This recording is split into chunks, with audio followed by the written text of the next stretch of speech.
Bom dia, irmãos, graça e paz a todos. Ficamos contentes, alegres de que os irmãos nos recebam nos seus lares nesta manhã de domingo, compartilhando com cada família aí nossa escola dominical. Vamos dar início então à nossa escola dominical dessa manhã para a honra e glória do nome de nosso Deus, através de uma oração. Para essa oração eu convido o nosso irmão Cassiano que nos eleve a Deus. Oremos, irmãos. Vamos orar. Soberano Deus, nosso Pai, te agradecemos, Senhor, por mais esse dia concedido à nossa vida, por essa semana que o Senhor nos deu, pelo nosso trabalho, ó Deus, pelas nossas famílias, por tudo, Senhor. Te agradecemos porque o Senhor é um Deus soberano, um Deus que cuida de nós, que está sempre conosco, Senhor, que dirige a nossa vida, que criou todas as coisas para o louvor da Tua glória, Senhor. E te agradecemos, ó Deus, por estarmos aqui reunidos nesta manhã para bendizermos o Teu santo nome. Te louvamos, ó Deus, pela salvação em Cristo. Te agradecemos pelos nossos irmãos, pelas nossas famílias, pela nossa igreja, Senhor. Te pedimos que o Senhor continue a nos abençoar e a nos guardar. Em nome de Jesus, amém. Hoje nós vamos falar sobre salvação, né? E para isso vamos entoar o hino de número 97, Súplica do Remido.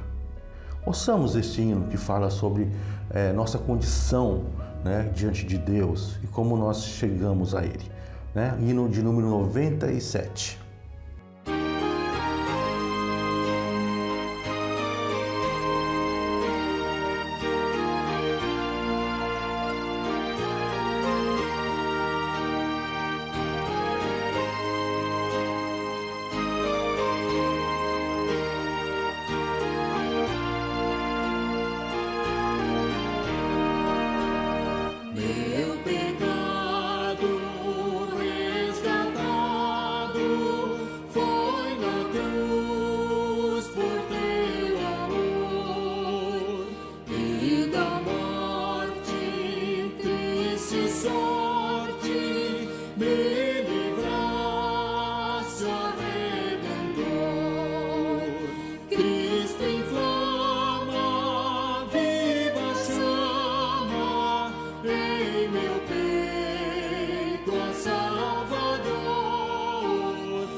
Abramos nossas Bíblias no livro de 1 Pedro de capítulo 1, de 13 a 21.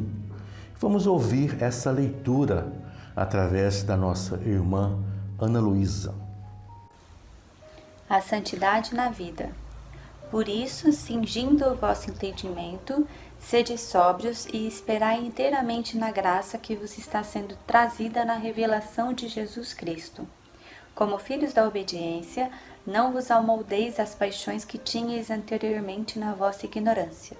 Pelo contrário, segundo é santo aquele que vos chamou, tornai-vos santos também vós mesmos em todo o vosso procedimento. Porque escrito está: sede santos, porque eu sou santo.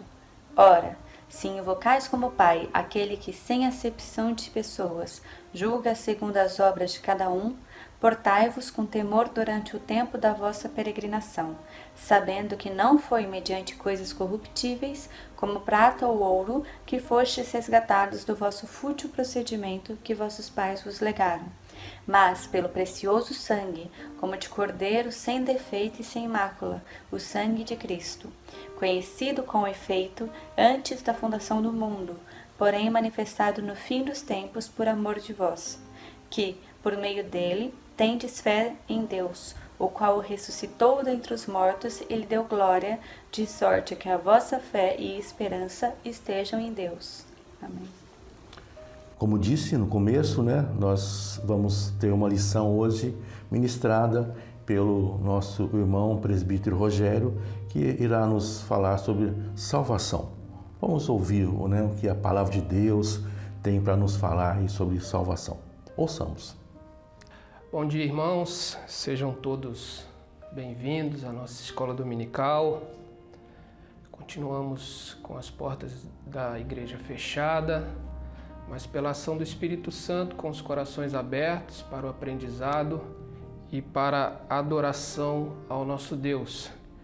Irmãos, como tema do estudo desta manhã, quero propor aos irmãos salvação. Vamos falar um pouco sobre salvação e, à medida que formos passando os textos, continuando com esse estudo, vou explicando os motivos desse tema selecionado nesta manhã. Salvação tem sido um tema recorrente nos debates teológicos no decorrer da história. Depois do fechamento do cânon da Bíblia Sagrada, muitos teólogos têm usado esse tema, salvação, para as suas conclusões teológicas.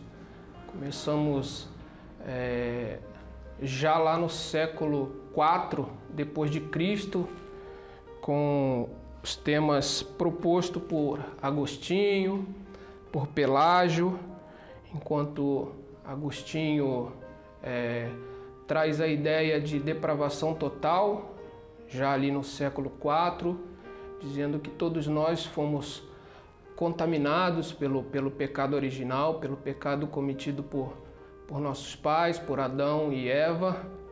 Pelágio traz a ideia de que, na verdade, aquele pecado original só comprometeu a vida de Adão e Eva, não foi transferido à humanidade.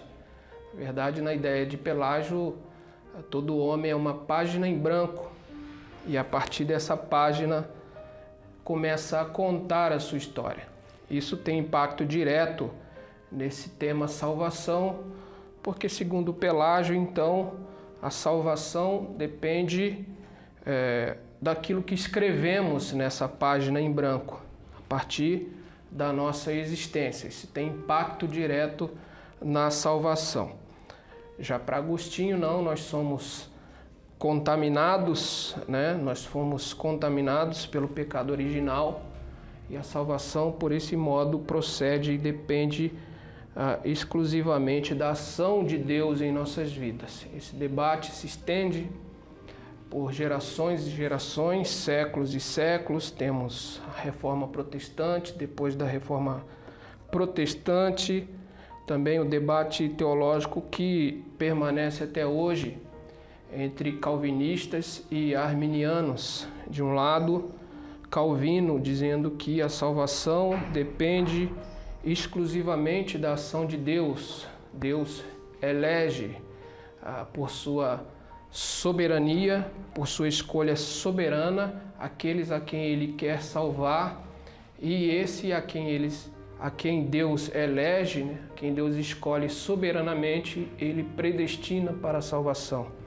Enquanto na visão dos arminianos, a predestinação decorre da presciência de Deus, né? Deus sabe antecipadamente aqueles que irão, pelo brotar de uma fé, ser salvo mediante a pessoa do Senhor Jesus Cristo. E aí, irmãos, esse tema ele se desenvolve no decorrer da história. Hoje nós temos aí várias variações teológicas, né? Mesmo dentro do calvinismo, nós temos aqui os hipercalvinistas, chamados hipercalvinistas ou novos puritanos. Nós temos dentro da própria linha calvinista o tema que também é debatido sobre os infralapsarianos, supralapsarianos. Então, muitos temas, irmãos, que envolvem diretamente e indiretamente a questão da salvação em si. Creio que muitos desses embates teológicos fogem à linha ou à ação direta do Espírito Santo no dom da revelação das Escrituras, daquilo que foi revelado, e do propósito de Deus, para que tenhamos o conhecimento dos seus propósitos e de tudo aquilo que Deus quer que saibamos a seu respeito. Muitos desses embates teológicos seguem pela linha da sabedoria humana, do pensamento filosófico, e não é esse o nosso intuito nesta manhã, estudar a respeito desses temas. Fiquemos então sempre com a orientação mais correta, mais lógica, de nos prendermos única e exclusivamente àquilo que está revelado nas Escrituras, né? Esse é o nosso limite de compreensão dos propósitos de Deus, aquilo que está revelado nas Escrituras, e diante do dom do Espírito Santo, para compreendermos aquilo que realmente está revelado, tendo conhecimento do propósito de Deus para as nossas vidas.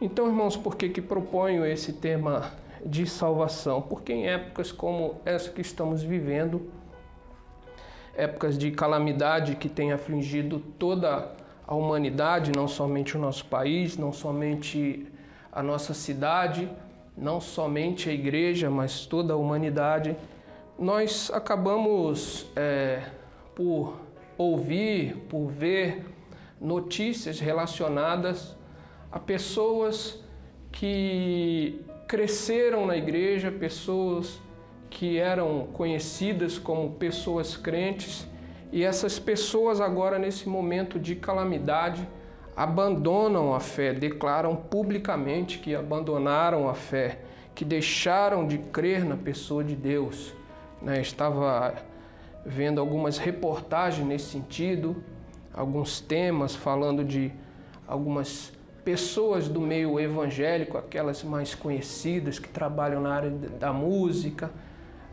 tanto na questão na mídia nacional quanto na mídia internacional, né?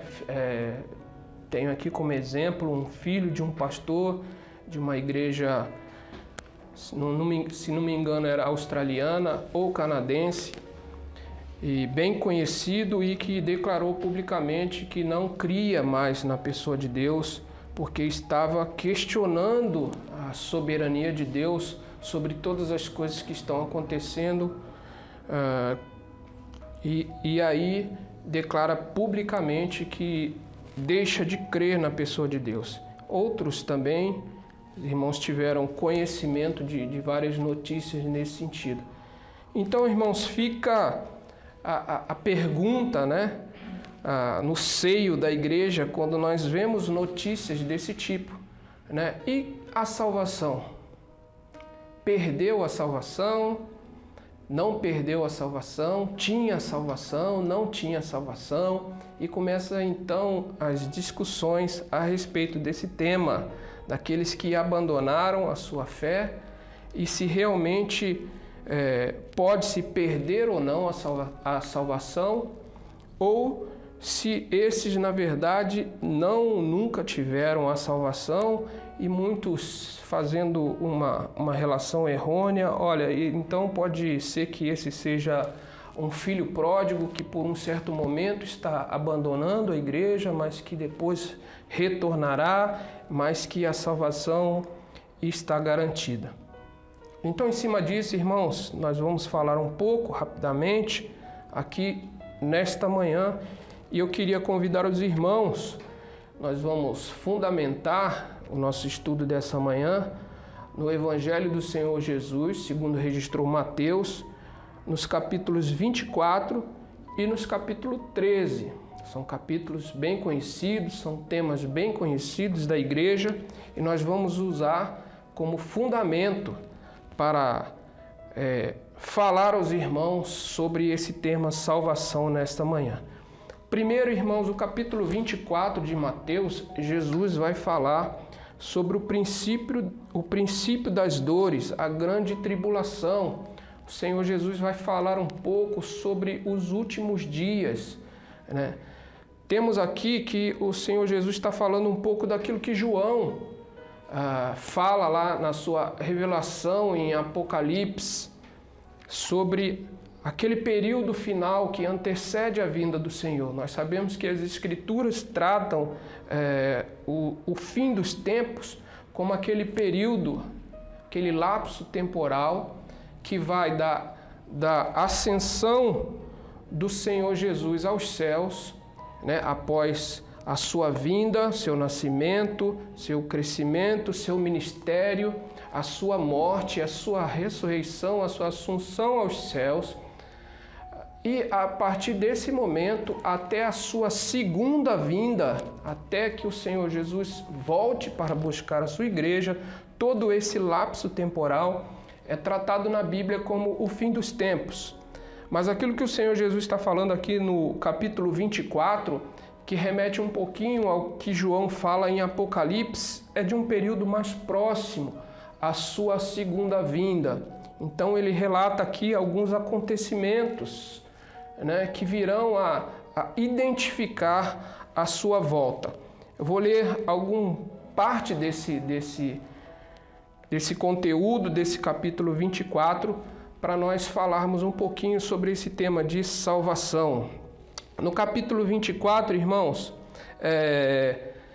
eu quero ler a partir do verso 8 do capítulo 24, que diz assim: porém, tudo isto é o princípio das dores. O Senhor Jesus já vai lá relatar alguns acontecimentos, né? E ele vai falar: porém, tudo isto é o princípio das dores. Então sereis atribulados e vos matarão. Sereis odiados de todas as nações por causa do meu nome. Nesse tempo, muitos hão de se escandalizar, trair e odiar uns aos outros. Levantar-se-ão muitos falsos profetas, enganarão a muitos, e por se multiplicar a iniquidade, o amor se esfriará de quase todos. E aí eu já pulo para o versículo 21 desse mesmo capítulo 24. Segue o Senhor Jesus falando sobre a grande tribulação. Porque nesse tempo haverá grande tribulação, como desde o princípio do mundo até agora não tem havido e nem haverá jamais. Não tivessem aqueles dias sido abreviados, ninguém seria salvo. Mas por causa dos escolhidos, tais dias serão abreviados. Então, se alguém vos disser: eis aqui o Cristo, ou ei-lo ali, não acrediteis, porque surgirão falsos cristos e falsos profetas, operando grandes sinais e prodígios, para enganar, se possível, os próprios eleitos. Então o Senhor Jesus aqui, irmãos, já fala um pouco sobre não aquilo que estamos vivendo propriamente dito, porque aquilo que estamos vivendo enquanto calamidade não retrata isso aqui como o princípio lá, o final, né? As calamidades, as dores que virão quando estiver bem próximo do retorno do Senhor Jesus Cristo, mas traz para nós um entendimento de que toda vez que nós temos, ou a humanidade passa por um período turbulento de calamidades, nós vemos que o amor se esfria, a fé se esfria, e nós vemos muitas pessoas que se diziam crentes abandonando a fé, né? Deixando completamente ou abandonando completamente a presença de Deus. E é interessante nós olharmos esse tema, porque o próprio Senhor Jesus aqui fala dos escolhidos e dos eleitos, né? E às vezes nós pensamos que somente Paulo traz esse debate teológico em tela, mas o próprio Senhor Jesus fala a respeito disso, né? Dos escolhidos e dos eleitos. Porque surgirão falsos cristos e falsos profetas, versículo 24, operando grandes sinais e prodígios para enganar, se possível, os próprios eleitos. Logicamente, esse se possível aqui não é uma possibilidade real, mas o que o Senhor Jesus está querendo dizer é que a intenção destes é de enganar os próprios eleitos, mesmo porque eles sequer sabem quem são esses eleitos. E uma gota, irmãos, de confiança e de esperança é que o Senhor Jesus fala que esses dias terríveis serão abreviados por conta dos escolhidos, por conta da igreja.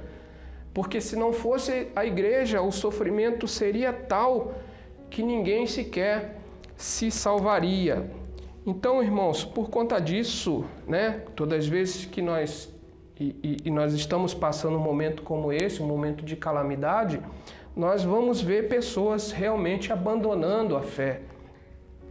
E aí eu quero, irmãos, para complementar esse texto e debater mais fielmente a esse tema da salvação, ler com os irmãos e trazer como fundamento para os irmãos o texto que está em Mateus capítulo 13, né? Um texto bem conhecido dos irmãos, a parábola do semeador. Eu quero ler aqui para os irmãos, capítulo 13, dos versículos de 1 a 9, primeiramente, diz assim o próprio Senhor Jesus falando: naquele mesmo dia, saindo Jesus de casa, assentou-se à beira-mar, e grandes multidões se reuniram perto dele, de modo que entrou num barco e se assentou. E toda a multidão estava em pé na praia, e de muitas coisas lhes falou por parábolas e dizia: eis que o semeador saiu a semear, e ao semear uma parte caiu à beira do caminho, e vindo as aves a comeram. Outra parte caiu em solo rochoso, onde a terra era pouca, e logo nasceu, visto que não se profunda a terra. Saindo, porém, o sol a queimou, e porque não tinha raiz, secou-se. Outra caiu entre os espinhos, e os espinhos cresceram e a sufocaram. Outra, enfim, caiu em boa terra, e deu fruto a 100, a 60 e a 30 por 1. Quem tem ouvidos para ouvir, ouça. E, irmãos, o próprio Senhor Jesus, então, falando ou dando a própria interpretação dessa parábola, a partir do versículo 18, diz assim: atendei vós, pois, a parábola do semeador. A todos os que ouvem a palavra do reino e não a compreendem, vem o maligno e arrebata o que lhes foi semeado no coração. Este é o que foi semeado à beira do caminho. O que foi semeado em solo rochoso, este é o que ouve a palavra e a recebe logo com alegria, mas não tem raiz em si mesmo, sendo antes de pouca duração. Em lhe chegando a angústia ou a perseguição por causa da palavra, logo se escandaliza. O que foi semeado entre os espinhos é o que ouve a palavra, porém os cuidados do mundo e a fascinação das riquezas sufocam a palavra e fica infrutífera. Mas o que foi semeado em boa terra é o que ouve a palavra e a compreende. Este frutifica e produz a 100, a 60 e a 30 por 1. Interessante, irmãos, a gente compreender tudo que está envolvendo a questão da parábola do semeador. Primeiro, com relação, irmãos, ao próprio semeador. O semeador é aquele que leva a palavra, aquele que carrega a semente do Evangelho. É um encargo que nos foi dado à igreja, de semear a palavra, de pregar o Evangelho. E olha só que coisa interessante, irmãos. Nesse contexto que nós lemos essa parábola, o semeador não sabe onde está essa terra boa, essa terra frutífera. Por isso que ele deixa a semente cair pelo caminho, por isso que ele joga a semente em solo rochoso, por isso que ele joga a semente em solo espinhoso e também joga a semente em terra boa, terra frutífera. Nesse contexto, nós, irmãos, enquanto semeadores da palavra de Deus, também não sabemos quem é terra boa. Por isso nós semeamos, por isso o nosso ordenamento é de pregar o Evangelho a toda criatura. Então nós não sabemos quem são realmente os eleitos, os escolhidos, essa terra fértil, essa terra boa preparada por Deus. Por isso, ao semear a palavra, essa palavra cai na beira do caminho, em solo rochoso, em solo espinhoso e também em terra boa. E em um contexto daquilo que nós estamos aprendendo, irmãos, nós percebemos também o poder da palavra com relação ao convencimento, a estrutura elaborada do Evangelho na pregação. Isso quer dizer que a palavra influencia muitas pessoas, né? E nós conseguimos perceber isso a partir da explicação do próprio Senhor Jesus a respeito desta parábola, porque ele vai falar que essa terra, essa semente do Evangelho, ela cai em terras que de alguma forma frutificam, mas que esse fruto não é sólido. Isso significa, irmãos, que quando pregamos o Evangelho, muitas pessoas são levadas pelo convencimento, né? Por essa fé humana, porque o homem tem capacidade de crer em várias coisas. Não fosse assim, não teríamos tanta idolatria, e a idolatria é a crença em vários tipos de deuses. Isso brota do coração humano, dessa fé humana.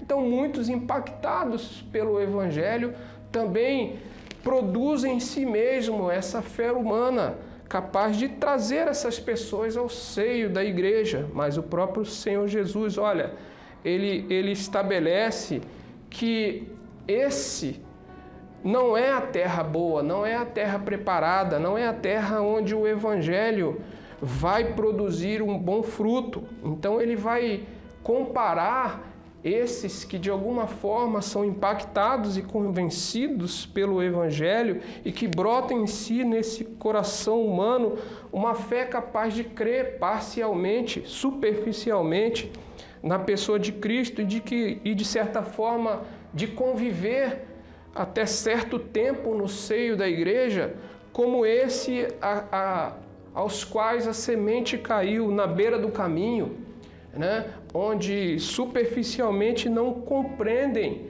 a riqueza e a complexidade, o conteúdo, a profundidade da palavra de Deus. Então vem o maligno e arrebata o que lhes foi semeado no coração, tira, né?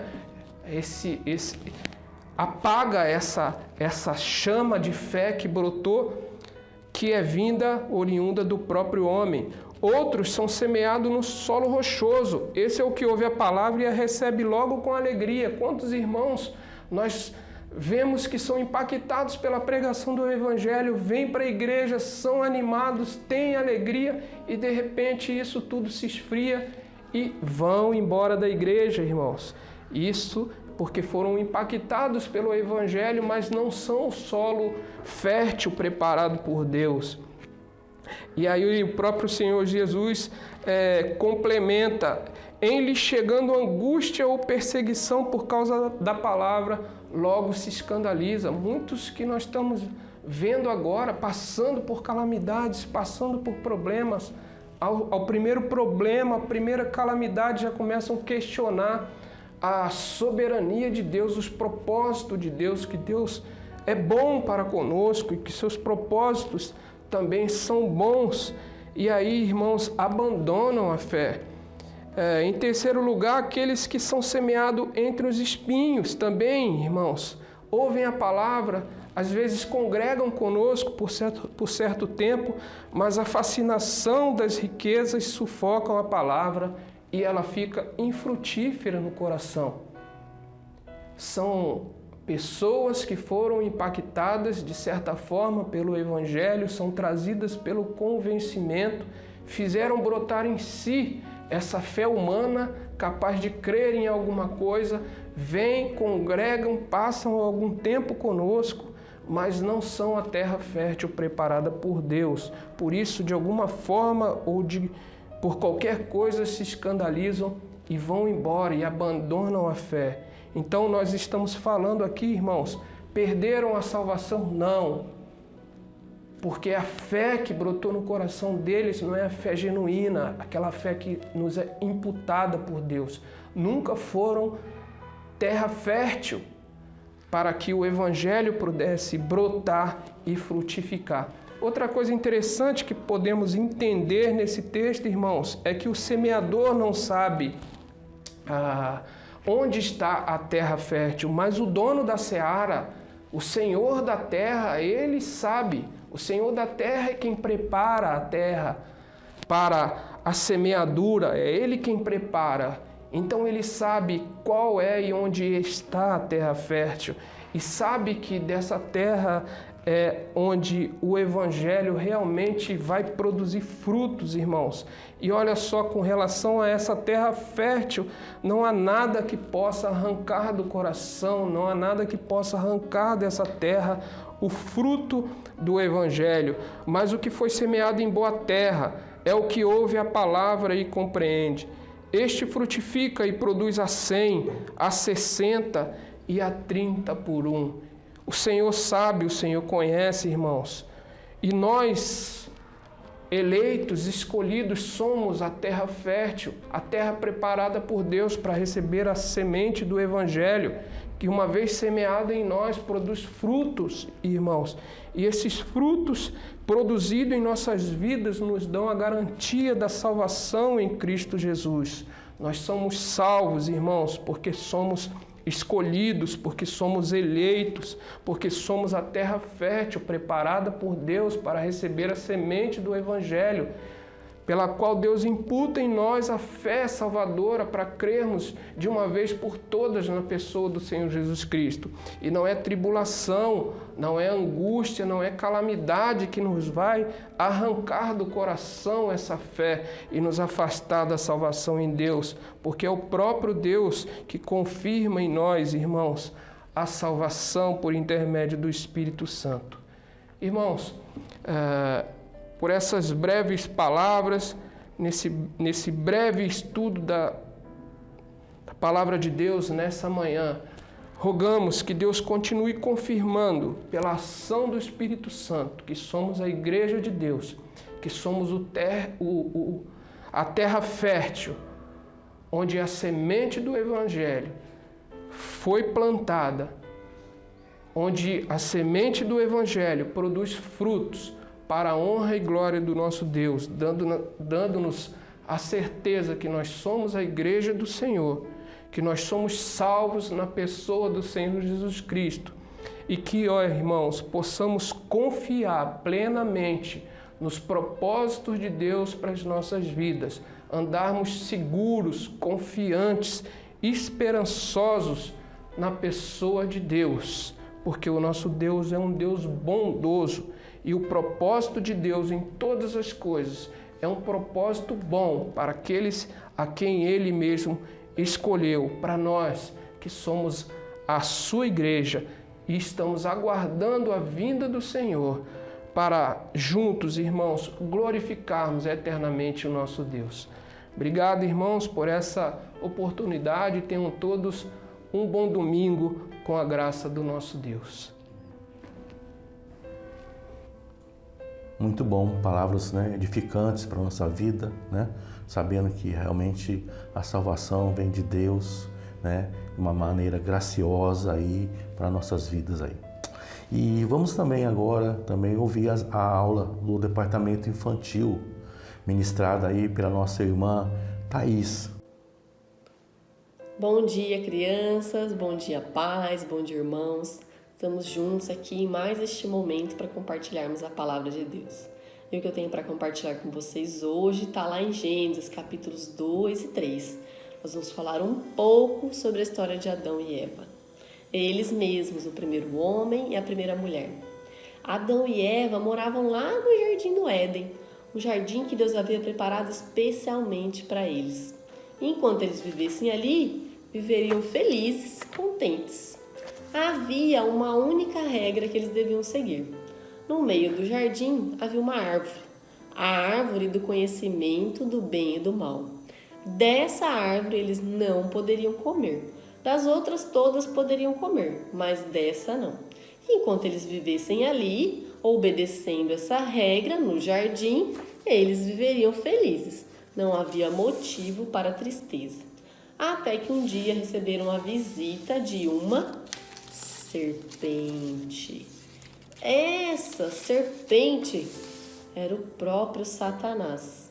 E ela convenceu a Eva a comer do fruto, aquele fruto que Deus tinha proibido. Adão, ao ver o que a Eva fez também. Também comeu do fruto. E assim que eles terminaram de comer, ficaram tristes. Se sentiram tristes e com vergonha, porque tinham desobedecido a Deus. E por causa da vergonha que estavam sentindo, foram se esconder, tentaram fugir da presença de Deus. Mas Deus, como sabe todas as coisas, sabia onde eles estavam e foi ao encontro deles. E assim que Deus os encontrou, ele perguntou: Adão, o que foi que você fez? Adão respondeu: Senhor, foi a Eva. E Eva respondeu: Senhor, foi a serpente. E a partir daquele momento eles foram expulsos do jardim. Eles não poderiam mais voltar ao jardim. E a partir daquele momento também eles teriam que trabalhar duro para conseguir seu sustento, para conseguir seu alimento. E assim como Adão e Eva desobedeceram a Deus, nós também hoje, infelizmente, podemos desobedecer a Deus. E quando nós desobedecemos a Deus, desagradando, nós chamamos isso de pecado. E afinal de contas, o que é o pecado? O que é que eu faço que desagrada a Deus? O que é que eu faço que entristece a Deus? Quando eu deixo de seguir a palavra dele, as ordens que ela tem, as regras que ela nos dá, eu desagrado a Deus. Eu desobedeço a Deus. Mas também quando eu desobedeço os pais, desobedeço os avós, professores, quando eu conto mentira, quando eu engano, quando eu falo palavra feia, isso tudo também desagrada a Deus. E desagradar a Deus é o pecado. Mas, diferente de Adão e Eva, nós temos alguém que pode perdoar o nosso pecado. E esse alguém é Jesus, o Filho de Deus, o Filho que Deus mandou a este mundo, que foi morto na cruz. E Jesus foi mandado a este mundo para morrer nessa cruz, para que o meu pecado, para que o seu pecado pudesse ser perdoado. A palavra de Deus ainda diz que se nós orarmos pedindo perdão pelo nosso pecado, Deus perdoa e dele não se lembra mais. E porque a palavra veio do próprio Deus, eu posso confiar, eu posso acreditar que se eu desagradar a Deus cometendo um pecado e me sentir triste e com vergonha por causa disso, eu devo orar a Jesus pedindo o perdão do meu pecado. E esse pecado será perdoado e dele Deus não se lembrará mais.